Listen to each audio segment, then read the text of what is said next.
If we truly think about how to solve the climate solution, how to scale a lot of the climate startups, it comes down to how to build this whole supply chain around it. The reason why a lot of the startups failed in Clean Tech 1.0 was because they have the great technology, but the manufacturing was just not there and they cannot bring the cost down. If we think about how Tesla was able to succeed eventually, even though it went through a lot of work, it's also because it's not just about selling cars, it's about essentially enhancing the battery technology, bringing down the cost by making the manufacturing, by making the whole supply chain more efficient. What the Trump administration does is call out the critical need of energy, and energy honestly is fundamental in climate investing. Now, I totally agree. We're not talking about fossil fuel, but because of technology advancement, renewable energy projects are ongoing. Solar battery being deployed because the costs are better. Policy is a big part of the equation. I never shy away from the impact policy can have on the sector. It's one responsibility as an investor to understand the policy framework to help us and also our startup to navigate policy cycle as well as economic cycle. One of the major bottlenecks right now in building data center is energy. So a lot of times, even we have the site, but we don't have energy that can be procured right now. And a lot of times it's because the equipment and also just to actually putting steel on the ground takes time. All of those can be sped up by AI. We're seeing solutions enabling better siting based on AI, optimization by AI. AI can build things faster, not coming down to cheaper. So first of all, just by moving faster, we're already cutting down the cost. But another important aspect of climate is honestly all of those costs that go down to the risk management. It's just that our mandate is to invest in technology that can help solve the climate crisis. And that really comes down to two different solution branches. One is about carbon mitigation. So essentially all those solutions can mitigate carbon emission and climate adaptation. Think about the solutions that help us become more resilient as climate changes continue to happen. Throw your hands up if you with it, drop it.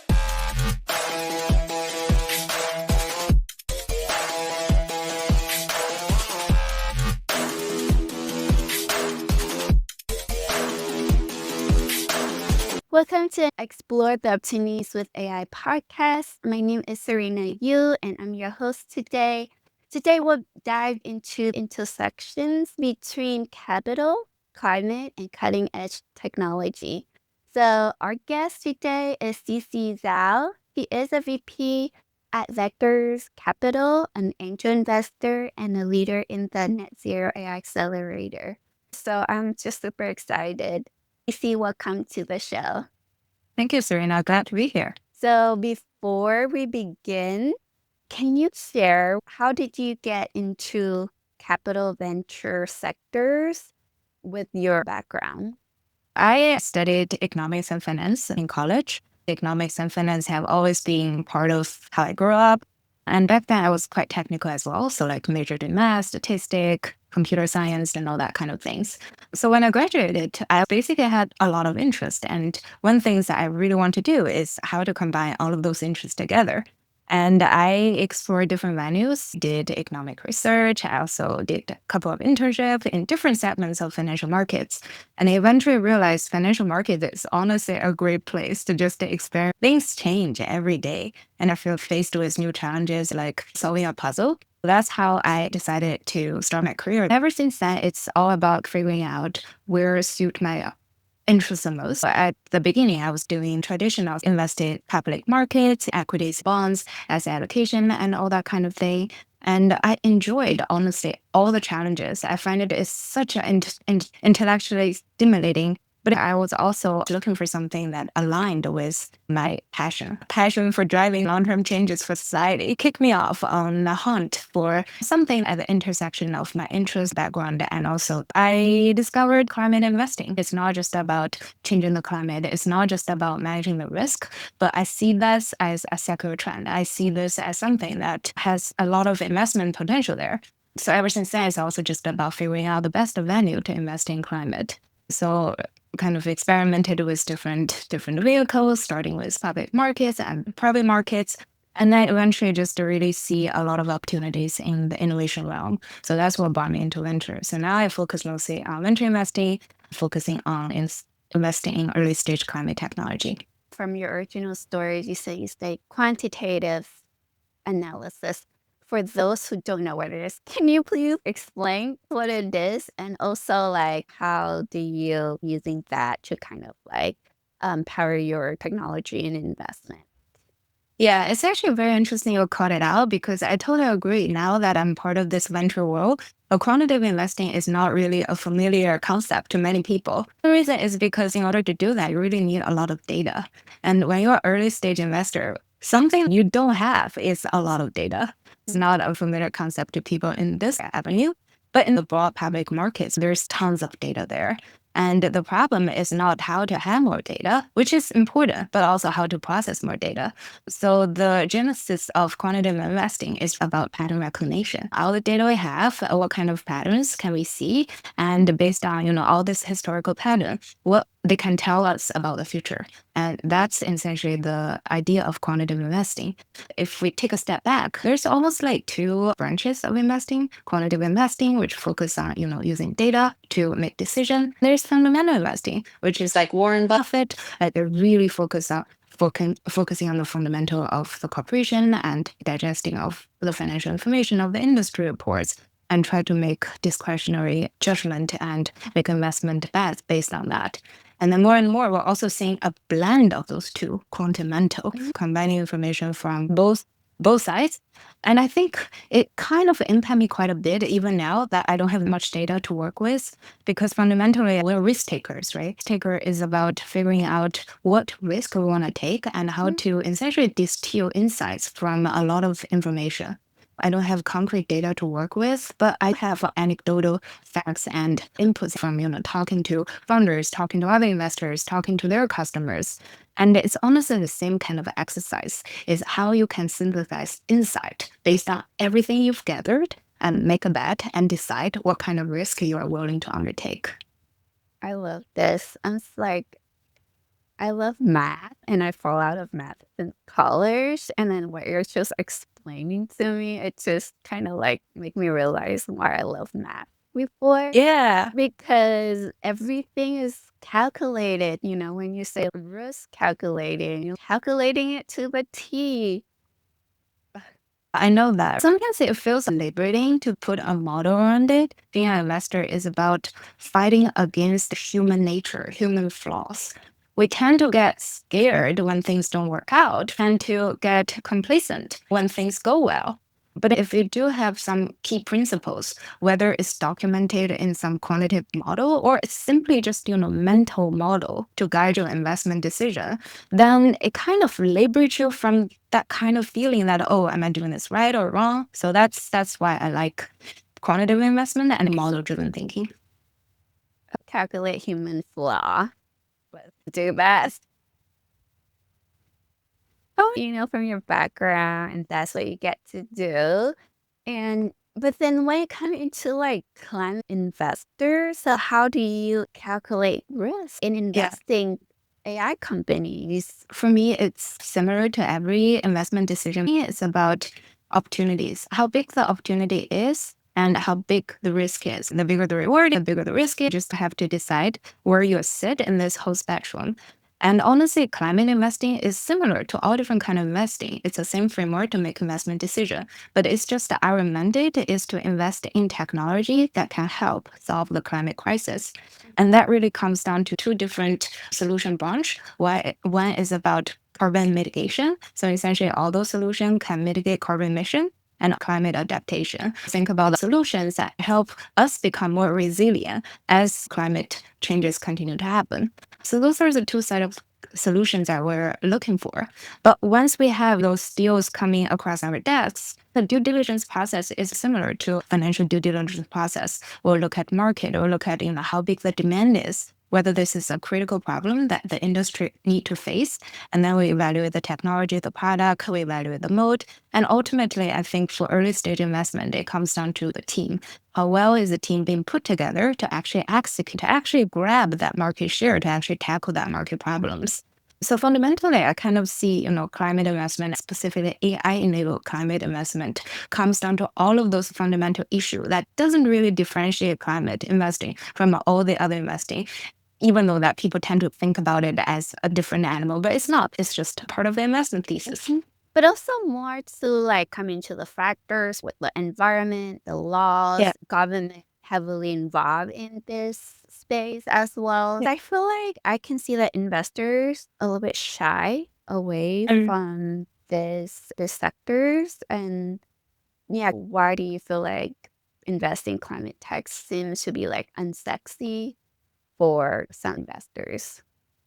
It's an interesting question because being a climate investor, I consider it very sexy, but I can see for people focused on, for example, AI, they might see climate investing as a completely different thing. Climate investing is different from traditional Silicon Valley software investing. A lot of times when investing in climate tech, you're investing in hardware, different from software, because software, they scale faster, the horizon is shorter, the go-to-market mechanism is different, you're betting on volume, and a lot of times your user is your customers. But for hardware, sometimes you have to sell to business. In fact, a lot of time it's B2B. So the sales cycle is much longer because you're building something concrete. The capex is different. You need a lot of capital injection along the way. The horizon is longer. So all of those things definitely mark climate tech investing different from software investing.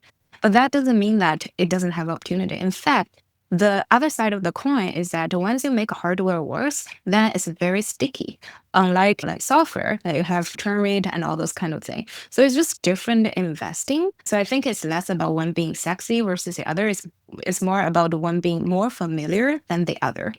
But one thing I totally agree is definitely the policy front. Right now, all of the kind of the policy changes the current administration is creating challenges, but also opportunities in the industry. And I think one thing we did notice this year is kind of like narrative change, probably for the better in the long run, to be honest. Because I think in the past, sometimes when people think about climate, we tend to think about it almost, oh my God, the world is going to go wrong if we don't solve this problem. And this is like super critical.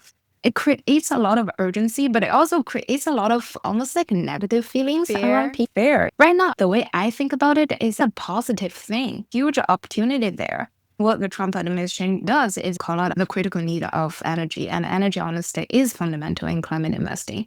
Now, I totally agree. We're not talking about fossil fuel, but because of technology advancement, renewable energy projects are ongoing. Solar battery being deployed because the costs are better. Policy is a big part of the equation. We want to invest in technology that have unit economics just works fundamentally, because ultimately all of those technology need to scale in the long run.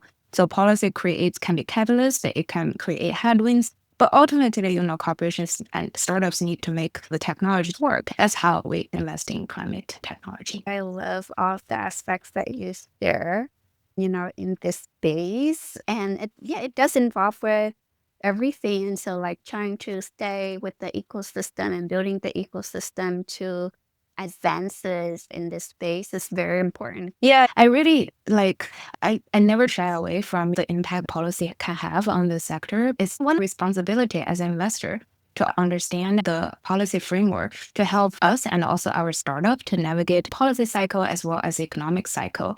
And also, to be fair, it's not just the US. US is important. It's definitely still a very, very important piece of the puzzle. But in the meantime, there's also, policies in EU, policy in Asia, policies in Middle East. And they're also playing their important climate ecosystem. So that's why when we are monitoring policies, we are monitoring policies here in the US, but also globally. Ultimately, policy aside, it comes down to fundamental market drivers, how the startup can scale in the long run. Lots to be considered. That's why it's interesting. It is. Yeah. Yeah. I can tell your brain just go through so many different aspects. I think that's what's interesting about climate investing, tying back to my previous life as a quant investor and also just a macro investor. And I think what that exposure gave me is honestly to be able to connect dots from different aspects. Climate is not an industry, right? We're talking about energy here, but climate is essentially, if you think about the global greenhouse emission, it comes from all the sectors. Come from energy, come from industrial sector, it come from building environment, come from transportation, agri-tech, and food. And all of those can also be solved by different technology. We have to remind ourselves to take a step back and think about this from the holistic, perspective, and think about both the macro and also micro, and understand how all pieces can be combined and move together. Imagine you're in space looking down at Earth and you're like, I know, right? let's see what's I going on know. here. Yeah. Yeah, Love really that. cool. Yeah. I And think love about that. AI, right? Like we're on the topic of AI. Like one of the things that AI is doing is Earth modeling, provide a model of our Earth, and that's an important application of climate. You know how they always say digital twins, and now we're gonna make like a digital twins of Earth. That's definitely the aspiration. That is cool. I love that. Can you share an exciting example of an AI-enabled climate tech solution you see as a secret weapon for change?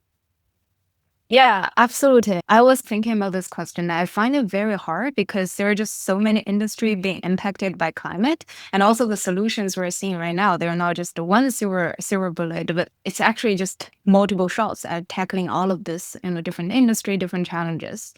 Honestly, I'm seeing AI impacting everything. But if I were to summarize a pattern, I would say that the most exciting things that I'm seeing is how AI can drive essentially cheaper, faster, and better solution. I mean, give some examples here, maybe starting from fasters. Right now, there's a lot of attention centered around data centers.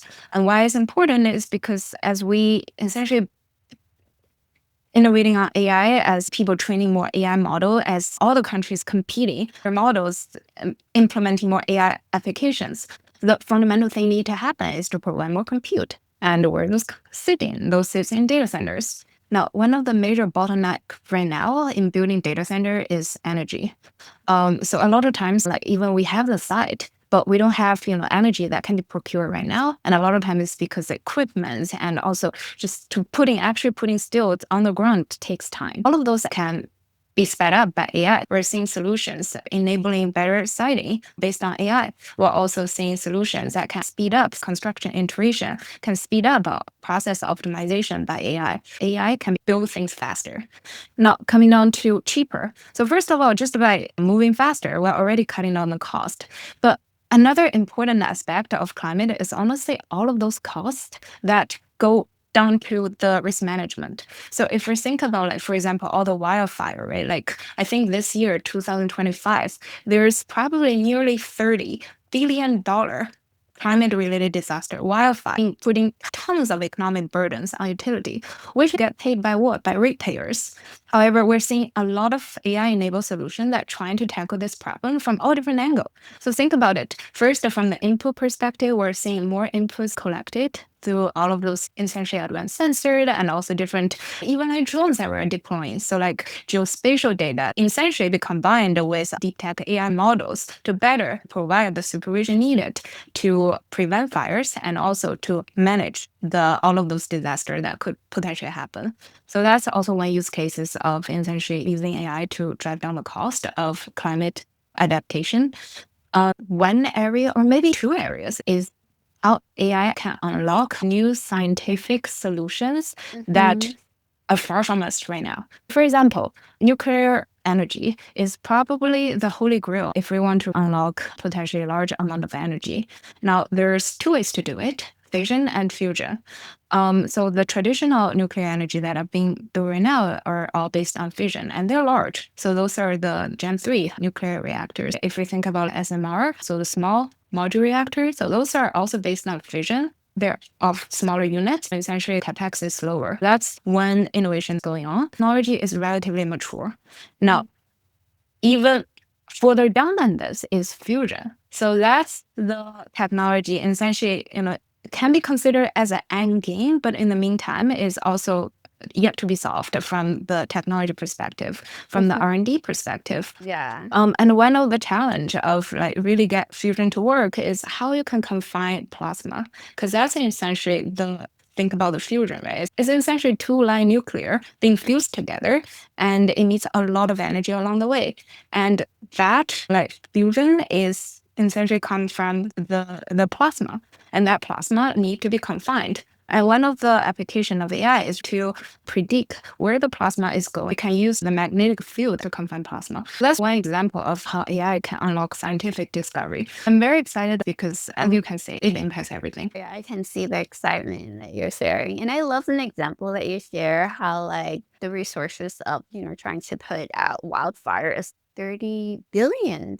It's a lot of money if we can allocate some of the resources into like building a technology that can prevent it. Why not? Yeah.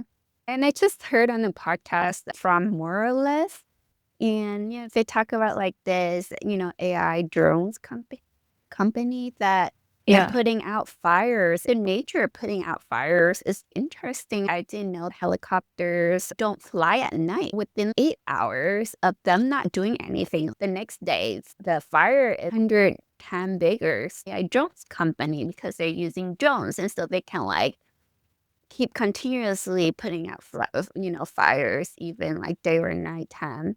And And it's sometimes on the go ahead. Yeah, and sometimes the disaster control happened even before that. Because honestly, but right now it's still hard to really tell if false alarm Yeah. or not. So that's why the improvement on the image AI side, the data we're collecting, can help with this. So another thing that I find very interesting is that disaster related training. As we know, for AI, it's all about input in, input out. So your training data really decide what kind of outcomes you're going to gather. Now, a lot of time we don't have enough this kind of disaster related data. So that has been one of the constraints in the past about training model on this front. But now with synthetic data and also with the capacity of Gen AI, it really unlocked the capacity of just getting more inputs based on the existing kind of like catalytic training data we have, but also just to have more data based on all of those synthetic data generation. So that's another way like AI can unlock a lot of those potential solutions related to disaster control, related to climate risk mitigation. Yeah. So there's a lot of things, I just feel like wildfires it's yearly, so it's not like something that is unpredictable, and it's able to predict that. And just even solving this problem has been so long, and a lot of resources and loss that go into it. So like sometime when I heard about the news about like wildfires, I was like, why can't there be a solution, for it? I know it's a really big problem to tackle, but, I would hoping that the solution is a little bit better than what we have been having. That was just what my thoughts are. But like going into all of the things that you described, what's it take to go into like climate sectors and building AI infrastructures, for to even like be able to kind of assist all of the things that we want to do for the future? How critical is like the project finance into this kind of investment for sustainable climate startup? Yeah, I think that goes back to why climate tech investing is different because a lot of times it is about actually making hardware. It is about actually building projects. It's about sending electron to the grid. It's about putting steel on the grid. So all of those is not just about kind of investing in company itself, but actually putting money into the project. That's essentially what project finance is about. So I would totally argue that it's continue being playing a very important role. And in fact, if we think about climate and tech investing, it's not just about equity investing. It's not just about venture investing. It's actually about thinking about it from the whole capital stack perspective. That we really need to bring in all different kind of capital sources. So that ranges from non-dilutive capital. So in the past, a lot of government grants, even though in the US Yeah. it's fading, but as a it's about equity. So equity it's come at different levels. So there is a top level funding that comes from venture, comes from potential infrastructure, P investors, but also at the project level that can be unlocked through project finance, through debt lending. So all of those remain a critical role in financing climate tech. Mhm. And in fact, I think people are realizing the importance of this. And Definitely. more, I'm seeing innovation, not just on the technology front, but on the financing front, like how innovative financing can help fund first of a kind projects. Because if you think about project finance and infrastructure finance, The mechanism they use to underwrite risk is slightly different from venture because venture are very used to taking on high risk. For project finance, for infrastructure finance, it's about stable cash flow, repetitive patterns. To predict future cash flow is hard. But now we're seeing more innovation, willingness to take on early stage project risk. Oh, that's amazing to hear. So I don't know, like if you're tracking the percentage of investment fund going into climate tech right now, going into Yeah. 2026. I'm actually not tracking this. I do know it's still growing, even though it's growing at a slower speed compared to previous years when we have, a lot of excitement coming from, for example, Inflation Reduction Act. And one of the reasons it's still growing really comes down to what I just mentioned earlier is that, climate is investing ties back to the fundamental. It ties back to the fundamental need of more energy, more secure energy, more reliable energy. So once again, I think like AI is booming and driving a lot of excitement around climate, specifically in the energy and industrial sectors. And partially it's because a lot of the AI can be applied in these sectors to make, like the solutions better, just as we discussed, but also partially because it's creating more energy. And because now, a lot of the clean energy are simply just cheaper and it's better and it meets the need of net zero, specifically for a lot of the hyperscaler. So it just bring a lot of demand to this area as well. It's very encouraging to see this year. Excited to see that. I'm going to switch the topic a little bit into kind of like the nature of investing and especially for women. So I know that you are on the board of RISE, Women of Renewable Industry and Sustainable Energy. So what do you see that women is like having some problems of either getting investors to invest in their project, or what are the challenges that stop them from going for, Mm, making this world a better place? Because I know that a lot of mm, women and like yourself have a lot of mm. passion trying to save planet Earth. I think on the flip side, I'm seeing a lot of women passionate about this area, to be honest. Definitely. And that was what drew me to this area. I see a lot of passionate women who are willing to work on things and projects that can, drive long-term impact. I think there are a few cases where women get discriminated because of gender. And in fact, I don't think it happens, at least just on the surface. But I do think that if one thing I want to call out for all my female peers is we need to also just be confident and have the mindset of tackle the world just like we should, because a lot of times as women we tend to be, I don't know, maybe too judgmental of ourselves, and sometimes we constantly feel that we're not doing enough better. We need to remind ourselves that we have a lot of strengths, we have a lot of power, and we don't say no to ourselves before other people say no to you. So just keep pushing on the direction you care about. Show people you have the confidence to do this. And a lot of times that's what that really assemble all the forces, resources you need to really drive the solution forward. I love Yeah. that you're sharing this, like, be confident and have that confident Yeah. mindset that like we have a lot of strength, a lot of power. It is in us, so don't doubt it, and just go for it.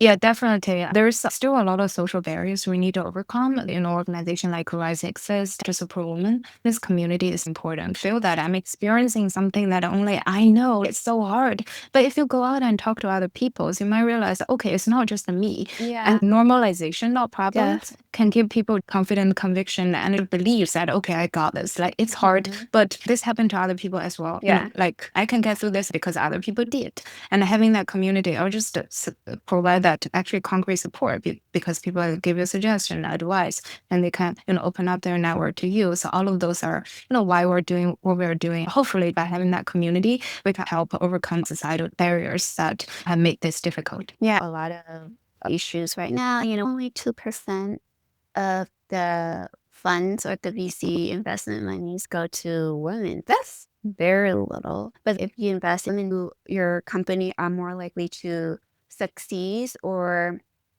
the rate of return is like 2.5x more than non-women founders. So do you feel like women do bring a different perspective or advantage? Sometimes I think about whether women bring a different perspective.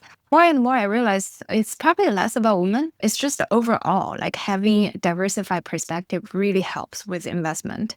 And honestly, as I work with women and men, I feel everybody is different. Even within women, there are different archetypes. So sometimes I try to just not stereotype like women or, for example, person from certain country too much. A diverse view is super important because one person, you always have blind spot, and you can have conviction, which is very critical in like forming an investment thesis, making an investment decision. But in the meantime, you always want to be brutally honest about the blind spot that you might have and make sure it's covered. And just having someone that contributing a different perspective is very important. So that's why I always like to see teams with like people from Diverse. different experience, so they complement each other. I watch a lot of game shows, Battle Camp. There was this one team winning over and over again of all of the challenges, and it wasn't like the strongest, but like the most diverse, you know? And so like you can see that's like it's the nature of diversity. That's why Americans, we are innovations, we promote diversity,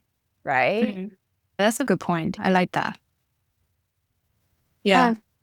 How can female founders strategically connect or leverage to like growing the network of like other women VCs to help them get funded? Yeah, I think that's a great question. First of all, there's definitely dedicated resources these days to female founders and investors, honestly, as well. For example, Rise is a great for people to network with people in the energy industry, and there's other women-oriented organization, even here in the Bay, but also in other areas. Like I used to be in New York, so there's also different organization there. There's also a women-specific, VC community in the Bay Area. So there's all different, organization and women-specific communities that I would encourage people to explore. Because ultimately, when you seek, whether it's mentors, sponsors, investor, it's all about building that connection. And I do have to say that when you find someone who kind of shares similar experience with you, can, resonate with your experience, it's easier to build that connection. And Definitely. that's how we find the allies. I think back to the mindset. I think we don't want to silo ourselves just to, women community. We definitely want to go out to the world and show what we got. Comes down to like the more we talk about, right? Like we got this. Like, Yeah. there's really nothing that kind of make us inferior than other people. So we're probably more Definitely. qualified than we Yeah. think. That's just something that we have to remind ourselves. Don't bargain with yourself. Yeah.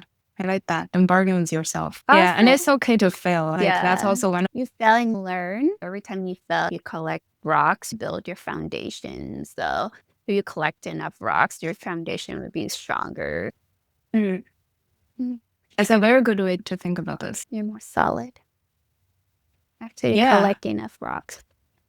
Yeah. Fail forward, right? Paving the success forward. So my last question is, what do you see as the greatest opportunity at the intersections of AI investment and climate tech that our listeners should explore?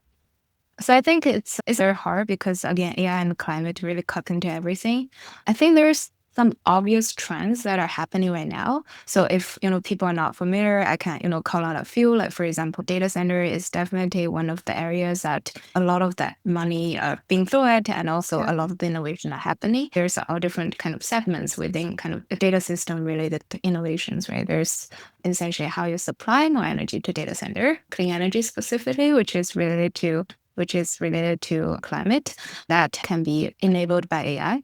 On the demand side, how can we make the energy consumption of the data center more efficient, make data center more resilient? If we think about AI to optimize energy consumption of the data center, to optimize asset management of energy assets. And also, how do you combine the data center with the ecosystem it's part of, right? The power grid, with more data centers coming online, potentially also just to create all those additional constraints on the grid, and how like AI can be used to enhance that, for example, transmission planning to answer the optimization process of grid is also a great place to explore solutions.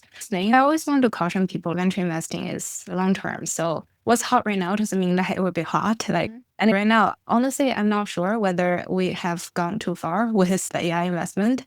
Maybe we're still in the boom, or maybe this bubble is going to crash to some degree. That's definitely one thing to caution against. One thing I'm super excited about is how AI can be used for engineering, the whole supply chain around what we're talking climate tech. When we think about Google DeepMind, what they're interested in is AI for scientific discovery, which I'm personally about all the material discovery and plasma modeling we just mentioned.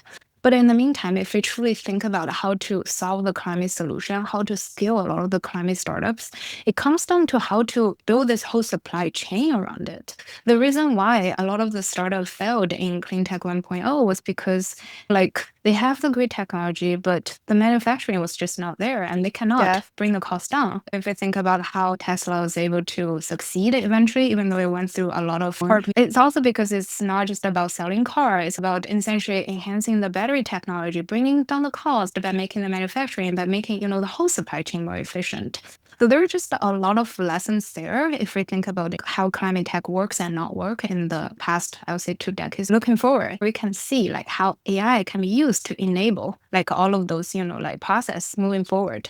Right? AI, as I said, it really can speed up a lot of those processes and bring down the cost. And that's just super critical to make the unit economics of a lot of those startup works, because how can a startup compete with incumbents if the unit economics doesn't work?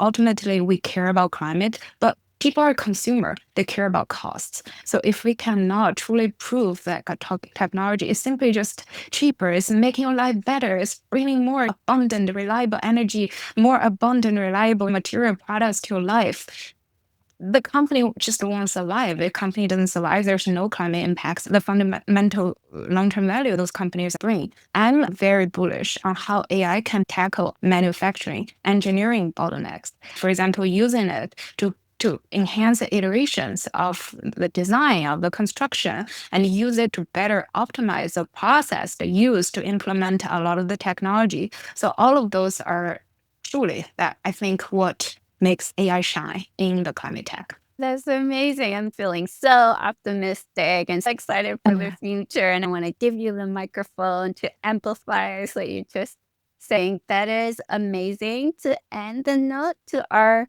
optimistic futures of AI and climate tech. So thank you, CeCe, for coming on to the show and sharing all of the golden nuggets about climate tech. So lots of technical process that go into this AI infrastructure. I'm taking lots of notes and my mind is blowing. Super excited, and I can tell you're so passionate and knowledgeable in this space as well. I'm super excited for what's coming next. How can people find you? Feel free to find me on LinkedIn, CeCe Zhao.